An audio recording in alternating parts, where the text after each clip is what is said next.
de 150, que es exactamente la que tenemos aquí, de la ecuación analítica, y el momento flector de la reacción es menos 1,87 por 10 a la 7, que es lo que tenemos aquí. Esta es la ecuación analítica, que repito, de coger la estructura, calcular las reacciones con superposición, con trabajos virtuales, con lo que sea. Con esas reacciones y las cargas externas calculamos las leyes de fuerzos. Las leyes de fuerzos calculamos los giros y las deflexiones, y eso es lo que tenemos aquí. Entonces, el cálculo matricial es exactamente lo mismo, pero en otro formato. En otro formato que nos permite escalar y nos permite hacer cosas más grandes. Pero ya estáis viendo que tiene no desventajas, sino que requiere cierta pericia para poder manejarlo bien y saber lo que estás haciendo. Entonces, por eso se hace tanto hincapié, es tan importante en el cálculo analítico de vigas y de estructuras pequeñas para saber cómo funciona y sobre todo tener el concepto de todo. Pues eso es lo que os quería enseñar. También os voy a mostrar uno de los problemas que hemos hecho en la colección, que es simplemente para que podáis seguir indagando en ese sentido. Que todo esto lo tenéis subido en el Teams. Hay una pestaña que es archivos y está metida ahí. Aquí la magnificación está muy grande, pero bueno, vamos a poner un poco más pequeña. 10 o 20.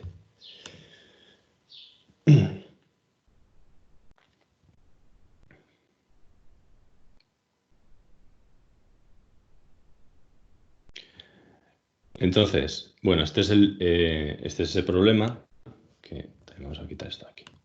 Este es ese problema que es el 26 de la colección de la segunda parte de resistencia, donde veíamos la flexión y eso. Y es solamente metido en este formato.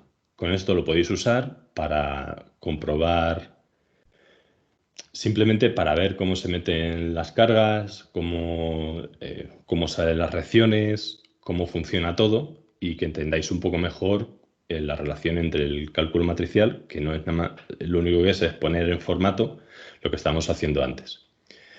Otra cosa que tenemos en el cálculo matricial es que cuando hacíamos el cálculo analítico, pues podemos llevar las variables y podemos ponerlo todo en función de la inercia y al final despejar la inercia. Eso con el cálculo matricial no podemos hacerlo, porque necesitamos meter un número de la inercia. Entonces, eso quiere decir que todo tiene sus ventajas o desventajas. O hay que saber siempre el cálculo matricial hasta dónde puedes llegar, acotar el problema y ahí pasarte a un problema analítico donde ya despejes la variable que te interesa, cuando haces un problema de ingeniería más grande. Pero al final la filosofía es esa, de saber de dónde viene cada cosa, que todo al final es equilibrio de energías y cómo usar cada cosa y sobre todo cómo interpretarlo, que es quizás lo más importante. Pues, ¿tenéis alguna duda de esto?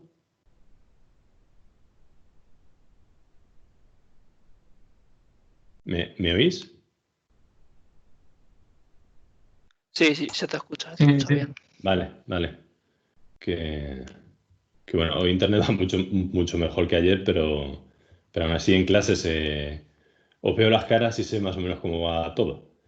Pero aquí es más complicado siempre. Pues, bueno, esto igual, estos son los asiles. Pues tenemos esta parte central en compresión y esta concentración.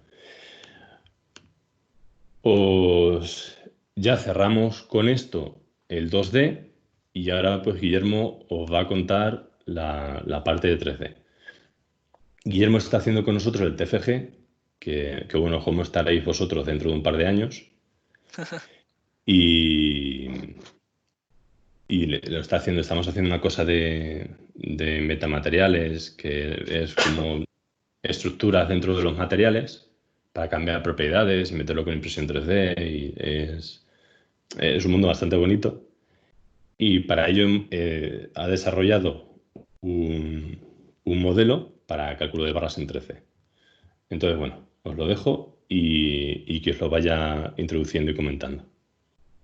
Paso yo ahora a compartir pantalla. Sí, ahí, vale. ¿Se ve? Sí, ¿no? Sí, se ve. Vale, bien.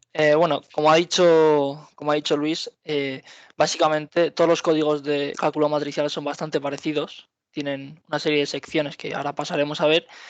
Y en este caso, vosotros habéis visto barras y vigas en 2D. En este caso vamos a ver una estructura de vigas en 3D. Como ha dicho al principio, lo único que se diferencia, así a grandes rasgos, es que la matriz de rigidez global y la matriz de rigidez local de cada elemento se complica un poco, aumentan sus dimensiones porque los grados de libertad aumentan. En este caso, al ser vigas en 3D, vamos a tener desplazamientos en 3 direcciones lineales, en X y Z, y también vamos a tener 3 giros, lo cual hará que nuestras matrices de rigidez de cada elemento pasen a ser de 12 por 12, por los 6 grados de libertad de cada nodo. Entonces, bueno, para empezar, lo que hace este código básicamente es obtiene de un archivo de coordenadas que puedes generar con Python o con lo que tú quieras. Básicamente este archivo contiene todas las coordenadas en sistema de referencia global de todos los nodos de nuestra malla, que es la estructura. Entonces aquí, por ejemplo, lo que hacemos es almacenar esos datos en una matriz de coordenadas. Lo mismo pasamos a hacer con la conectividad, que es básicamente para cada elemento, cada viga en este caso, cuáles son los nodos inicial y final que une y qué tipo de material. En este caso, en esta estructura hay hasta 10 materiales para que de esta forma poder cambiar las propiedades de cada tipo de viga. Aunque bueno, en este caso hemos dejado las propiedades igual. Entonces, ¿qué es lo importante? Bien, cuando ya tenemos todo lo que es la malla almacenada en variables del programa, tenemos que pasar a calcular, a formar nuestras matrices de rigidez de cada elemento y posteriormente al ensamblaje de la matriz de rigidez global de la estructura. Para eso, he escrito aquí una función, matriz de rigidez, que toma como variables de entrada las coordenadas de ambos nodos del elemento y luego pues tenemos aquí el módulo de elasticidad longitudinal, el coeficiente Poisson, el radio y la densidad, que son básicamente propiedades de la viga. Entonces, ¿qué es lo que puede ser diferente con respecto a los que habéis visto? Para empezar, tenemos aquí el momento de inercia torsión, dado que al ser viga en 3D va a haber torsión, aparte de la componente flectora y axial. Entonces, esta es la matriz de rigidez local de cada elemento, que, bueno, la hemos escrito así para que se vea bastante bien. Es una matriz, como veis, de 12 por 12, en la cual varios de sus términos son 0. Entonces, lo que hace esta función es calcularte la matriz de rigidez local de cada elemento, pero a su vez también la gira y la pasa al sistema de coordenadas globales para su posterior ensamblaje. Entonces, hay que tener en cuenta, muy importante, que para orientar el sistema de referencia, nuestra viga va a ser nuestro eje X en coordenadas locales. Entonces podemos pasar a calcular los ángulos de Euler y más tarde los cosenos y senos que ya habréis visto en vuestras matrices de giro. ¿Qué es lo que ocurre? Que claro, al estar trabajando con matrices de 12 por 12, no nos sirve nuestra matriz de giro, la típica de 3 por 3. Por lo que sería esta, un poco más complicada, por lo que tenemos que construir una matriz 12 por 12. Se hace de una forma muy sencilla. Definimos una matriz de ceros y simplemente en la diagonal de esa matriz colocamos nuestra matriz 3 por 3. Ahora sí que podemos cambiar de sistema de referencia nuestra matriz de rigidez local. Y luego tenemos por aquí otra matriz de giro, que ya lo explicaremos un poco más adelante, que se utiliza para hacer básicamente lo contrario. Esto lo que te hace es toma los desplazamientos y las fuerzas en coordenadas globales y nos las devuelve en coordenadas locales. Bien, entonces, como hemos dicho, aquí tenemos un bucle que lo que hace es para cada elemento nos construye nuestra matriz de rigidez local, que ya nos la devuelve la función de matriz de rigidez en coordenadas globales, y pasa al ensamblaje de la matriz de rigidez de la estructura total.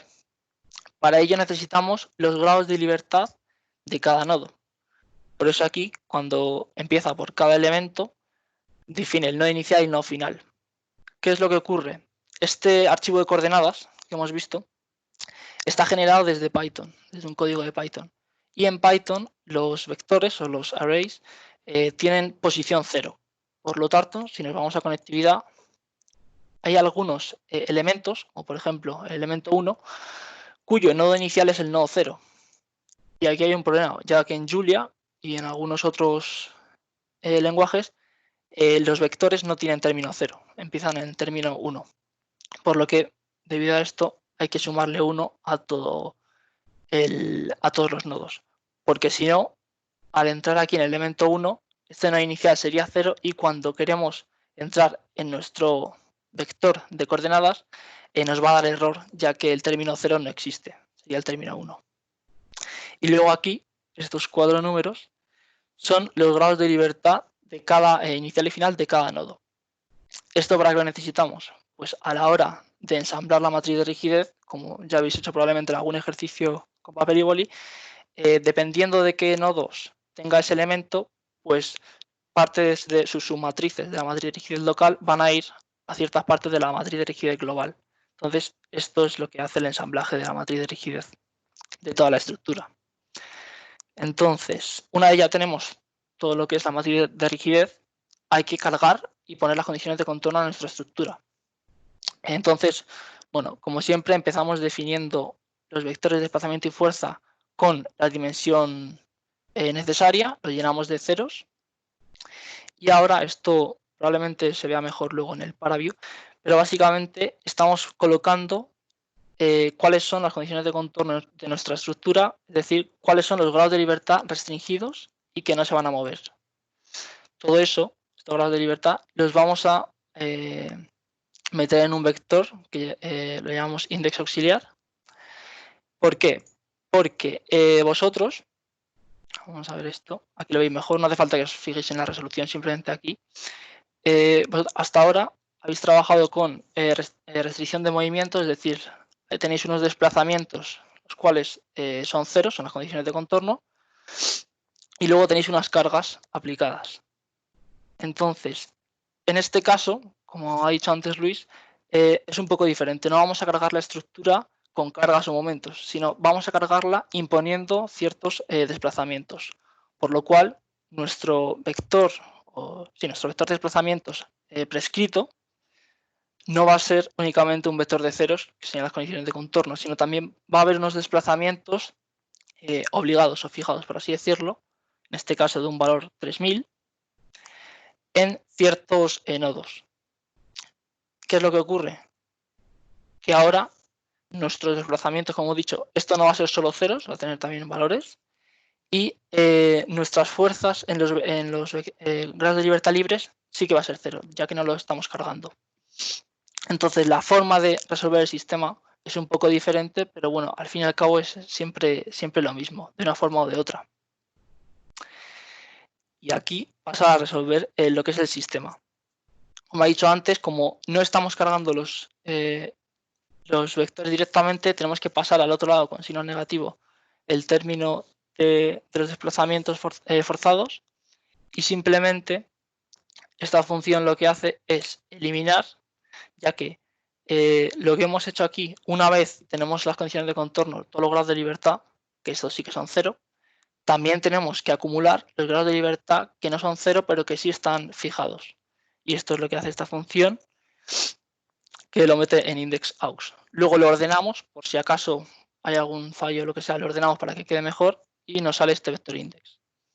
Entonces, ya en una asignatura que tendréis el año que viene, en mecánica de sólido, todo esto lo vais a ver más en detalle y utilizaréis la función setDiff, que lo que hace básicamente es, de todos los grados de libertad que tengo en mi estructura, quito los que he dicho que son prescritos o que son fijos, que incluyen tanto las condiciones de contorno, es decir, ceros, como los desplazamientos fijados. Y con eso puedo hacer un sistema reducido, es decir, se hace mucho más rápido el cálculo, y resolver mi sistema total con mi matriz de rigidez. Una vez tenemos ya el vector fuerza y el vector desplazamientos, que incluyen, el vector fuerza están incluidos tanto las fuerzas lineales como los momentos, Y en mi vector de desplazamientos tenemos los desplazamientos lineales como los giros. Pues vamos a separarlo. Aquí separamos los desplazamientos que son lineales propiamente dichos con los angulares, que son los giros. Y más abajo separaremos fuerzas con momentos. Pues cuando ya tenemos resuelto el sistema en sí, pasamos a calcular las deformaciones y tensiones. Esto, bueno, parece un poco lioso, pero es bastante sencillo. Podemos calcular deformaciones y tensiones en elementos. Pero, ¿qué es lo que ocurre? Bueno, en ciertos nodos de la estructura se encuentran totalmente libres, es decir, no tienen fuerzas ni momentos aplicados ni nada. Entonces ahí no sabemos cuáles son las fuerzas o los momentos, por lo cual las propias deformaciones y tensiones tienen que calcularse de otra forma. Por ejemplo, en el caso de los axiles es muy sencillo, es simplemente ver cuánto ha variado la longitud de la barra para ver esa deformación. Y luego, mediante el módulo elástico, puedo sacar la tensión. Entonces, aquí es donde es necesario acceder a los desplazamientos y a las fuerzas locales, porque todo esto es del elemento, tiene que ser en sistema de coordenadas locales. Y luego, esta es la parte del flector y del torsor, que como veis aquí, al igual que aquí en la parte axial hemos visto con la diferencia de longitud de la viga, aquí lo vamos a ver con los giros, tanto en el flector como en el torsor. Y luego cuando tenemos ya las tensiones, pues con, en este caso, el módulo elástico para el flector y el módulo de elasticidad transversal para el torsor, podemos sacar la propia deformación. Pero claro, estas tensiones y deformaciones las hemos sacado en elementos. Puede que nos interese también plotearlas en los nodos. Entonces hay que extrapolarlo de alguna forma. Entonces lo que se nos ocurre aquí es básicamente,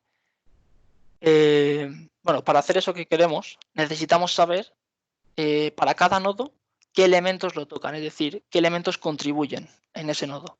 Y para eso creamos este array de vectores, este vector de vectores, que es conectividad de nodos, que es básicamente, aquí lo vais a ver bastante bien, que es básicamente cada fila corresponde a un nodo. Es decir, por ejemplo, en el nodo 1 lo tocan el elemento 1, elemento 8, 14 y 15, con lo cual van a contribuir a él esos elementos, esas vigas. ¿Para qué queremos esto? Pues bueno, ya que tenemos todas las deformaciones y las tensiones de los elementos, vamos a ver cómo son en los nodos. ¿Y cómo podemos calcularlo? Pues bueno, llegamos a la conclusión de que podríamos hacer tres valores. Una media de esas contribuciones, el valor máximo y el valor mínimo, para cada nodo, para cada tipo de, es decir, para el axial, para el flector y el cortante, que es la torsión. Entonces, por ejemplo, si aquí buscamos la variable, nos sale un array que tiene, es decir, una matriz de 9 columnas. Es decir, cada fila es un nodo y tiene 9 columnas, 9 valores, que son 3 del axial, media, máximo y mínimo, 3 del flector y 3 del cortante. Para, por si luego lo queremos plotear de alguna forma, para ver cuáles son los máximos o los mínimos o más o menos cuál es la media. Entonces, una vez ya tenemos todo calculado, pasamos a sacar los resultados para verlos. Entonces, aquí podemos hacerlo de dos formas. Una de las formas es, obviamente, hacer que el programa me lo escriba esos resultados a un archivo de texto para luego poder abrirlo con otro programa y plotearlo, o directamente podemos plotearlo aquí incluso en gráficas o como queramos. Aquí, por ejemplo, para que la serie de resultados sea más fácil, hemos separado en fuerza y momentos para poder acceder a ello de una forma más sencilla. Pero, dado que esta es una estructura bastante grande, pues otra forma es con el ParaView. El ParaView es un programa de visionado en 3D que nos va a servir para realizar el postprocesado de esta estructura. Entonces, para que nuestra estructura sea visible en ParaView, lo que hemos hecho es escribir un archivo VTK. Los archivos VTK, lo tengo por aquí, sí, es un tipo de archivo estándar que leen muchos programas, no solo el ParaView. Y dentro del archivo VTK hay diferentes tipos, dependiendo de la estructura que quieras representar. Rectilinear Structure, nosotros utilizamos VTU. Entonces, ¿qué necesita ese archivo VTK para Es decir, ¿qué necesitamos meterle para que funcione bien y se vea bien la estructura? Bueno, pues necesitamos la malla. La malla, ¿de qué está formada? De los puntos, es decir, las coordenadas de cada nodo, de cada punto en el espacio, y los elementos. En el formato archivo VTK hay varios tipos de elementos, es decir, no solo hay vigas. Aquí podemos ver que hay diferentes tipos de elementos. Puede ser un punto, un cubo, un tetraedro, cualquier tipo. Nosotros utilizamos vigas, es decir, líneas. Pero ahí, como podéis ver, hay muchos tipos de elementos. Entonces, lo importante es elegir el tipo de elemento y crear la malla, el mesh cell. Cuando ya tenemos todo eso, simplemente creamos el archivo VTK, que en este caso lo hemos llamado ALA, o podéis poner el nombre que queráis, con mis nodos de la malla y mis elementos. Entonces, esto, al indicarle que es un tipo de archivo VTK grid, el propio programa ya sabe qué tipo de malla estás utilizando y la crea. Pero claro, no nos sirve únicamente con tener la malla. Queremos introducir esas propiedades, esos valores que hemos calculado con este código. Entonces, podemos introducir dos tipos de valores. Valores correspondientes, o sea, propiedades correspondientes a los puntos, a los nodos de mi malla, o también a los elementos. Entonces, todo esto introduce, pues ya sean los desplazamientos, el label, es decir, la identificación de los nodos, las fuerzas, los momentos, en los puntos, y luego todo esto es básicamente pues las tensiones y todo, y las deformaciones en los elementos, en cada elemento. Y es bastante sencillo. Entonces, cuando corres el código, aparte de calculártelo todo, te genera un archivo VTU, que ese archivo VTU es el que vamos a ver ahora con Paraview. Entonces, Bien, esto es Paraview, ¿vale? Entonces, aquí podéis ver, pues bueno, un modelo en 3D de un avión, ¿no? Eso no es parte de la estructura. La estructura es lo que veis con color. Como podéis ver, es una estructura de vigas. Y bueno, el avión se ha colocado para que sea un poco más visual. Entonces, en este archivo VTU podemos mostrar lo que queramos, el desplazamiento, las fuerzas, el label o lo que sea. Entonces, dentro de los desplazamientos, como a la hora de introducir los desplazamientos los desplazamientos lineales, el programa B, que tiene componentes en las tres direcciones, pues él mismo sabe que podemos representar pues, en X, en Y o en Z. Hay que tener en cuenta que en esta estructura el eje Z es así, es decir, va con el ala, y el eje Y es el que nos interesaría. ¿De acuerdo? Entonces, como podéis ver, el desplazamiento en el empotramiento, es decir, esto que aparece más en color claro es el empotramiento, es donde hemos puesto las condiciones de contorno, es decir, no dejamos que se muevan en ninguna dirección los nodos ahí, y lo demás sí que está libre. En este caso, hemos puesto unos desplazamientos en la punta del ala para que sea un poco más visual y que lo veáis bien, por ejemplo. ¿Vale? Esto sería el desplazamiento. Aquí hemos pintado en lo que ya veis más en colores. Lo que pasa es que la leyenda está un poco pequeña, pero bueno. Lo que veis en colores está pintado las deformaciones axiales. En este caso, toda esta zona tiene una deformación negativa, es decir, se está haciendo más pequeña, está contrayendo. Y la zona de color rojo, naranja, se está haciendo más larga. Hay que tener en cuenta que, claro, el desplazamiento que hemos puesto es vertical, no, por así decirlo, inclinado. Tendría un poco más sentido. Por eso esta zona se alarga. ¿De acuerdo? Entonces luego por aquí vamos a ver un montón de cosas. Las fuerzas, momentos, lo que queramos. Desplazamientos en sí otra vez y demás cosas. Entonces, esto para el postprocesado está muy bien porque te da una pequeña idea de cómo sale la estructura y cómo se carga. Vuelvo a repetir que esto es un desplazamiento exagerado. Obviamente esto quizás solo se tiene lugar cuando se hacen ensayos en los alas de los aviones, pero nada más. Y luego podemos ver aquí, esto es un caso más realista, por así decirlo. Lo que hemos puesto aquí, el caso de carga, es en la zona del intrados del ala, le hemos puesto una fuerza de sustentación de un valor realista, y en la zona, en los nodos, hemos calculado los nodos, hemos puesto aquí los que tendrían los anclajes de los motores y le hemos puesto el peso, ¿no? Para que sea un poco más como sería en la realidad, por así decirlo. Y entonces, cuando pintamos el desplazamiento, como podéis ver, vamos a ponerlo aquí. ¿Qué es lo que pasa? Prácticamente no hay mucho desplazamiento porque, obviamente, cuando el avión se encuentra en servicio volando, el ala no deflecta tanto. Entonces, esto sería incluso un poco... Sí, para que lo veáis, el desplazamiento no es tan grande. Y podemos ver cómo es más homogéneo, por así decirlo. Vamos a ver, por ejemplo, las deformaciones axiales. Como veis aquí, al no desplazarse tanto, no hay tanta deformación. Lo que sufre es esta parte, pero no hay tanta deformación como en el caso anterior, que como podéis ver, se aprecia mucho y hay bastante diferencia de la zona del anclaje a la zona de la punta del ala.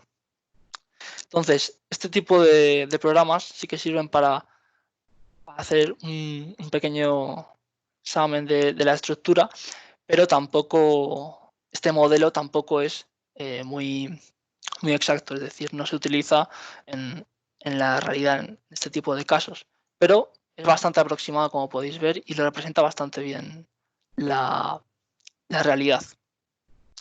Entonces, esto lo vais a ver básicamente, o sea, no solo está este programa, también probablemente dentro de unos años, pocos años, en mecánica de sólidos, en método de elementos finitos, veréis Nastran Patran, Adina, son todos estos programas de método de elementos finitos que están muy bien para procesado y para realizar el propio cálculo matricial. Entonces, bueno, esto es básicamente una parte, hemos hecho una estructura para esta clase. Y bueno. Muchas gracias, Guillermo. ¿Tenéis alguna pregunta?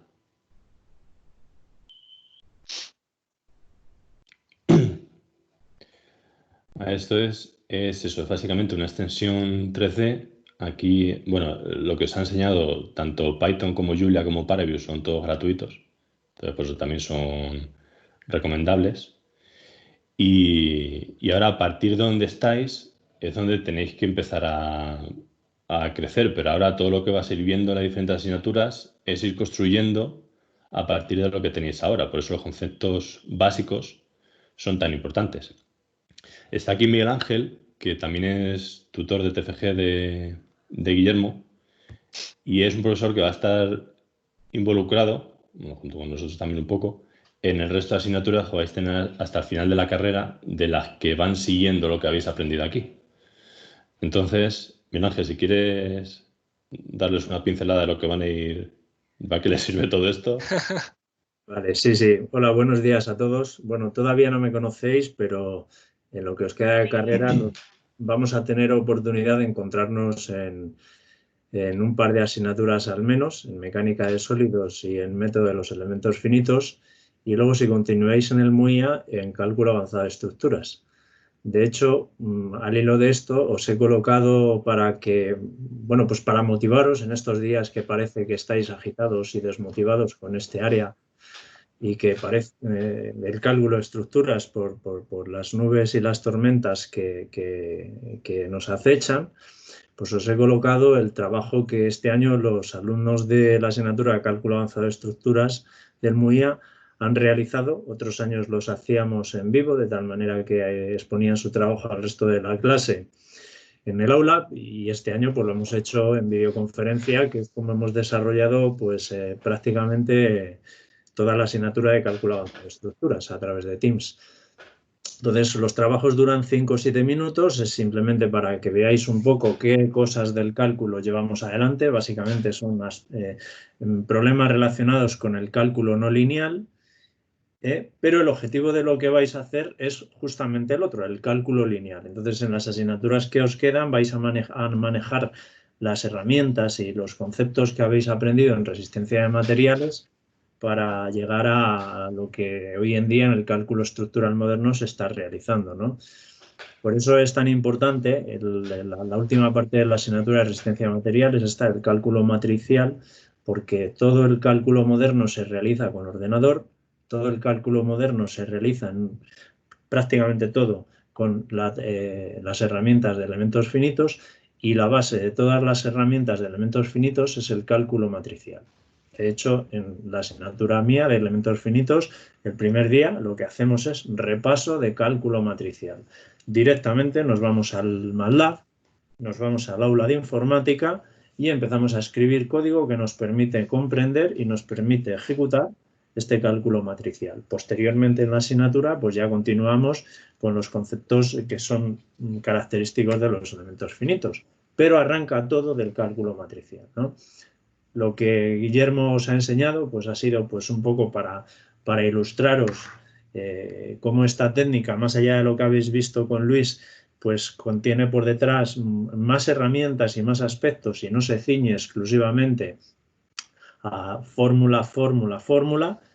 Sin embargo, para manejar esas herramientas, ¿qué es lo que necesitamos? Pues para que esas herramientas funcionen necesitamos concepto.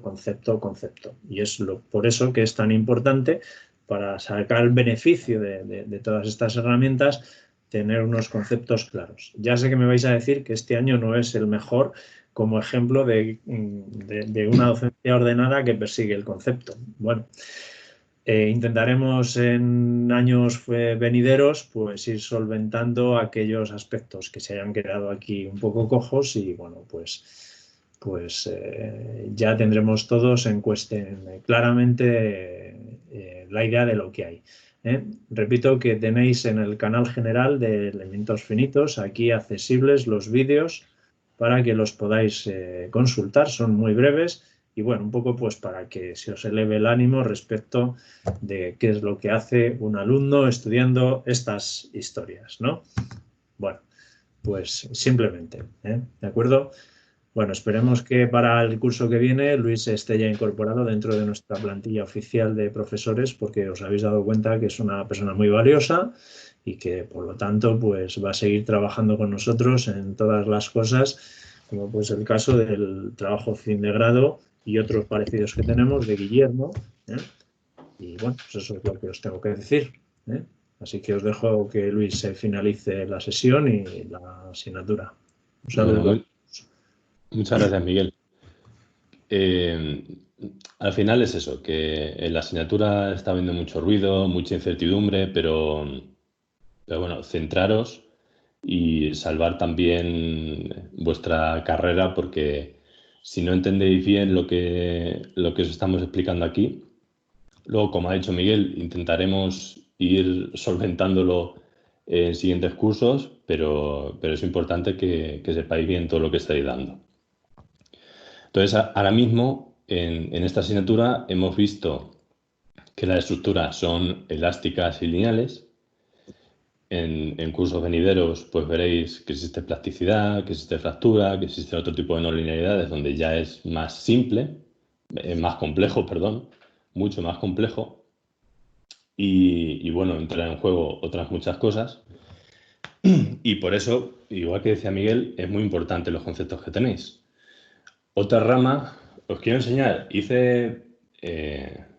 me lo pidió un compañero vuestro y también os lo voy a enseñar porque es otra rama donde se va extendiendo esto y también lo usáis mucho.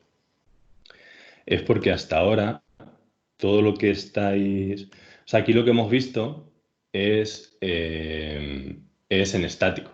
Entonces también se complica más cuando entra en dinámico. Si habéis visto ¿os acordáis de la fórmula que dabais en física, en mecánica clásica? Que teníais que la fuerza es igual a la masa por la aceleración. Y aquí en el cálculo matricial y durante toda la asignatura lo que hemos estado haciendo, lo que os hemos estado diciendo es que la fuerza era igual a K por U. Pues al final es una y la otra. La fuerza es igual a K por U más la masa por la aceleración, más cierto amortiguamiento. Entonces, de lo que tenemos de esa K, meterle la aceleración, es lo que vais a ir viendo yo creo que es en vibraciones sobre todo. Y es simplemente esto. Tenemos un elemento donde tenemos estas barras que tienen cierta rigidez y ahí entra en juego la masa y la aceleración, pues vamos a tener un movimiento amortiguado. Y en este problema aquí, donde bueno, pues podemos jugar con diferentes amortiguamientos y va a funcionar de manera diferente, pero aquí lo que tenemos es precisamente esa K por U de esa ecuación es esta parte de resistencia de materiales. Entonces, los conceptos básicos que habéis visto en esta asignatura los vais a usar en todas las ramas que tengan estructuras dentro de la carrera, por lo que son muy importantes. Y de nuevo os digo que este año con lo externo y lo interno ha habido mucho ruido, pero bueno, tenéis que pensar que al margen de exámenes y todo esto y lo que pueda pasar, tenéis que pensar en vuestra carrera y eso es simplemente coger esos conceptos y aprenderlos bien porque los vais a usar mucho. Y ya está, pues con esto terminamos el taller y terminamos la asignatura. Pues estamos de aquí a los exámenes, igual nos podéis pedir tutorías o preguntas o lo que sea, pero toda la parte de teoría de la asignatura la hemos terminado ya. Y nada, ha sido un placer y yo también he aprendido mucho de todos vosotros. Pues ya nos iremos viendo. Muchas gracias. Muchas gracias, Luis. Gracias, Luis, por tu trabajo. Hasta luego. Muchas gracias. Hasta Muchas luego. gracias. Muchas gracias. Muchas gracias, Luis. De nada. Bueno. Hasta luego. Hasta luego. A todos.